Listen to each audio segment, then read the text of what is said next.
Have you ever wondered how a place of peace, a Buddhist monastery, became the birthplace of one of the world's most formidable martial arts? How can a life devoted to Zen meditation produce warriors of almost superhuman skill?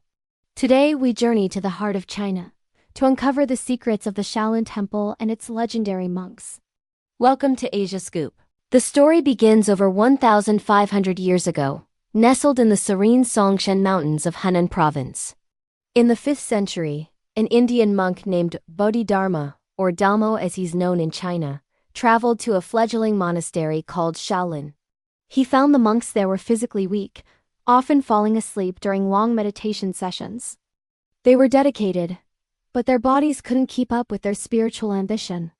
Bodhidharma, a believer in the harmony of mind and body, saw this imbalance. He understood that a strong spirit required a strong vessel. So, he introduced a series of exercises, physical movements designed to build strength, improve stamina, and sharpen focus. These weren't just random workouts. They were inspired by the natural movements of animals and were deeply intertwined with the principles of Zen. This was the seed from which Shaolin Kung Fu would grow. Initially, these exercises, known as the 18 or hat hands, were purely for health and to aid meditation. But the world outside the monastery walls was often a dangerous place. The temple, with its lands and treasures, became a target for bandits and warlords. The monks had a choice: abandon their home or learn to defend it. They chose to defend it. Adapting Bodhidharma's exercises, they began to develop techniques for self-preservation. This wasn't about aggression or seeking conflict. For a Shaolin monk, combat was a last resort, an extension of their spiritual discipline.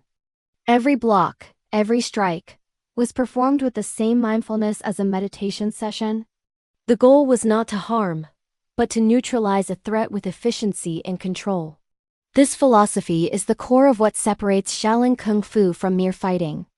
It's a moving meditation, a physical expression of Zen. The temple's reputation as a center for martial arts grew. One of the most famous stories tells of 13 Shaolin monks who, during the Tang dynasty, rescued the future emperor, Li Shimin. As a reward, the emperor granted the temple special privileges, including the right to train a standing army of warrior monks. This imperial seal of approval cemented Shaolin's legendary status. So, what does it take to become a Shaolin monk? The training is famously grueling, a test of will, body, and spirit. From a young age, disciples wake up before dawn, their days filled with a punishing schedule. They begin with hours of basic conditioning, running up mountain steps with weights, holding painful stances for extended periods, and striking posts to harden their hands and feet. This is the foundation, building what they call internal and external strength. The external training is what we often see: incredible acrobatics, precise weapon forms using staffs, swords, and more exotic implements, and the famous animal styles. The monks study the movements of the tiger for power, the crane for balance, the snake for flexibility, the mantis for speed. Each style is a complete system, a way of moving and thinking. But the internal training is just as, if not more, important. This is the cultivation of ki or life energy. Through practices like Qigong and deep meditation, monks learn to direct this energy, achieving a state of profound calm and focus even in the midst of chaos. This is why a Shaolin master can perform seemingly impossible feats, like balancing on 2 fingers or breaking iron bars over their head. It's not just brute force. It's the perfect alignment of mind, body, and spirit. Their power comes from a place of deep inner peace, not anger. Life in the temple is simple and disciplined. The monks are vegetarians, their diet designed for clarity and health. They spend hours each day studying Buddhist scriptures, chanting, and meditating.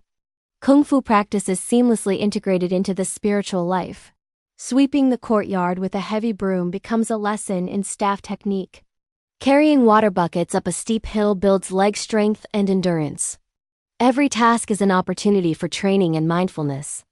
In the 20th century, the Shaolin Temple faced its greatest challenges, suffering damage and decline during periods of political turmoil. For a time, it seemed this ancient tradition might be lost forever, but the spirit of Shaolin is resilient. In recent decades, the temple has experienced a remarkable revival. It has been rebuilt and recognized as a UNESCO World Heritage Site, and the practice of Shaolin Kung Fu has spread across the globe. Today, you can find Shaolin cultural centers and schools all over the world, run by masters who continue to pass down these ancient traditions. They've become global ambassadors of Chinese culture, showcasing their incredible skills on stage and in film, inspiring millions. But we must remember, behind the spectacular acrobatics and a blockbuster movie persona lies a profound philosophy. The true warrior of Zen is not the one who can break the most bricks, but the one who has conquered themselves. Their greatest battle is internal, against distraction, ego, and fear. Their ultimate victory is enlightenment. The story of the Shaolin monks is a powerful reminder that true strength isn't just physical.